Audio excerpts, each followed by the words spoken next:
राजनीति में आज एक ऐसी तस्वीर सामने आई जिसने कई बड़े सवाल खड़े कर दिए हैं। जिस अभिषेक बनर्जी को टीएमसी का सबसे ताकतवर चेहरा माना जाता है, जो ममता बनर्जी के राजनीतिक उत्तराधिकारी कहे जाते हैं, उन्हीं अभिषेक को आज भीड़ के गुस्से से बचने के लिए हेलमेट पहनना पड़ गया। अंडे फेंके गए उनके ऊपर, पत्थर चले, कपड़े फाड़ दिए गए और सड़क पर चोर चोर के नारे गूंजते रहे। सवाल सिर्फ एक हमले का नहीं, सवाल यह है कि आखिर बंगाल में ऐसा क्या बदल रहा है कि सत्ता के सबसे मजबूत चेहरे में गिने जाने वाले कभी अब सड़क पर खुद को सुरक्षित महसूस नहीं कर रहा है। क्या यह जनता का आक्रोश है या फिर राजनीति की सुनियोजित साजिश है?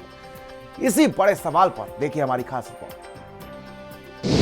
25 दिन और बदल गया बंगाल। ममता के भतीजे अभिषेक पर जानलेवा हमला। सोनारपुर की सड़क पर सुलगे राजनीतिक जंग।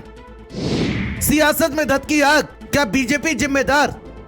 25 दिन, जी हाँ, सिर्फ 25 दिन पहले तक जिस सत्ता की अनक पूरे बंगाल में गूंजती थी, आज उसी सत्ता के सबसे ताकतवर नेता को सड़क पर हेलमेट पहनाकर जान बचानी पड़ रही है। जिस नेता के इशारे पर प्रशासन हरकत में आ जाता था, आज वही नेता भीड़ के बीच घिरा हुआ है। कपड़े फट गए, चश्मा टूट गया, अंडे फेंके गए, पत्थर चले और नारे गूंजे चोर चोर के। सवाल सिर्फ हमले का नहीं, सवाल यह है कि क्या बंगाल की राजनीति में सत्ता का संतुलन बदल रहा है? क्या जनता का गुस्सा अब सड़कों पर उतर आया है? और सबसे बड़ा सवाल, अगर अभिषेक बनर्जी सुरक्षित नहीं तो आम आदमी कितना सुरक्षित है?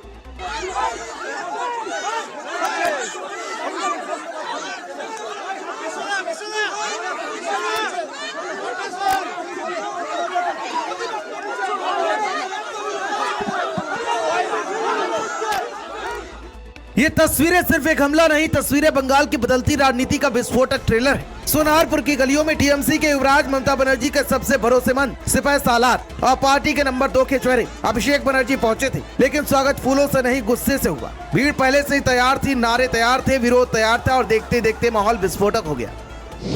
भीड़ चीख रही थी चोर चोर, अंडे हवा में उड़ रहे थे, जूते फेंके जा रहे थे, पत्थर चल रहे थे। सुरक्षा कर्मी अभिषेक को ढाल बनाकर बचाने में जुटे थे। हालात इतने बिगड़ गए कि सुरक्षा कर्मियों को अभिषेक के सिर पर हेलमेट पहनाना पड़ा ताकि कोई पत्थर, कोई हमला, कोई वार सीधे अभिषेक पर ना पड़े। राजनीति में विरोध नहीं, बात नहीं, लेकिन किसी सांसद को हेलमेट पहनाकर भीड़ से निकालना यह बताता है कि हालात कितने विस्फोटक थे। हमले के बाद अभिषेक बनर्जी का गुस्सा फूट पड़ा। उन्होंने सीधे बीजेपी पर हमला बोल दिया, कहा कि उन्हें जान से मारने की कोशिश की गई। पुलिस गायब थी और पूरा हमला सुनियोजित था। अभिषेक का दावा है कि अगर सुरक्षा कर्मी हेलमेट नहीं पहनाते तो बड़ा हादसा हो सकता था। उन्होंने कोर्ट जाने की भी बात कही और कहा कि पूरी घटना के सबूत मौजूद हैं। जो सिक्योरिटी के लोग भी है, जो 2 लोग मेरे साथ तैनात है, तो वो लोग भी अगर अपने ऊपर सुपीरियर्स को बता रहे हैं फिर भी कोई फोर्स नहीं आ रहा है, तो ये साफ है कि ऊपर से चाहता है कि ये जो पूरा घटना घटा ये चलता रहे और इसको बंद करने का कोई प्रयास राज्य सरकार की तरफ से है ही नहीं। ये साफ करता है भाई, ये लोग चाहता है कि यहाँ पे एक मौत हुआ और 2-4 लाश गिरे तब इन लोग को सुकून मिलेगा या कलीजे में ठंडक पहुंचेगा। लेकिन दूसरी तरफ स्थानीय लोगों की कहानी अलग है। लोग कह रहे हैं कि सालों से सड़क टूटी है, बारिश में इलाका डूब जाता है, पानी की समस्या है, विकास के वादे हुए लेकिन हालात नहीं बदले और जब गुस्सा जमा होता है तो कभी कभी वो विस्फोट बनकर फूटता है। सोनारपुर में भी कुछ ऐसा ही हुआ। All BJP sponsored. अब देखिए क्या हाल किया गया है। यह है इनका लोकतंत्र का नमूना। अब देखिए पुलिस कहीं नहीं है। अब पूरे मामले पर राजनीति उबल रही है। टीएमसी इसे लोकतंत्र पर हमला बता रही है, बीजेपी इसे जनता का आक्रोश कह रही है और दोनों दल एक दूसरे पर आरोप के मिसाइल दाग रहे हैं। लेकिन राजनीतिक बयानबाजी से अलग कुछ तस्वीरें बहुत कुछ कह रही हैं। हमले के बाद ममता बनर्जी भी मैदान में आई और वीडियो साझा करते हुए उन्होंने तीखी प्रतिक्रिया दी। उन्होंने एक्स पर पोस्ट करते हुए लिखा, शासक हत्यारे बन गए, बीजेपी पर शर्म आती है।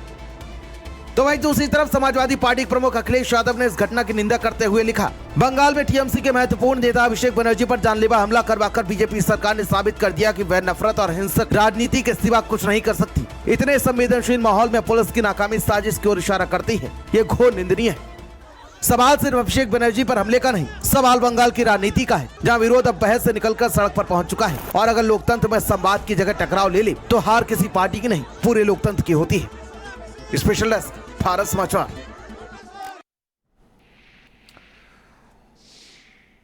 और अब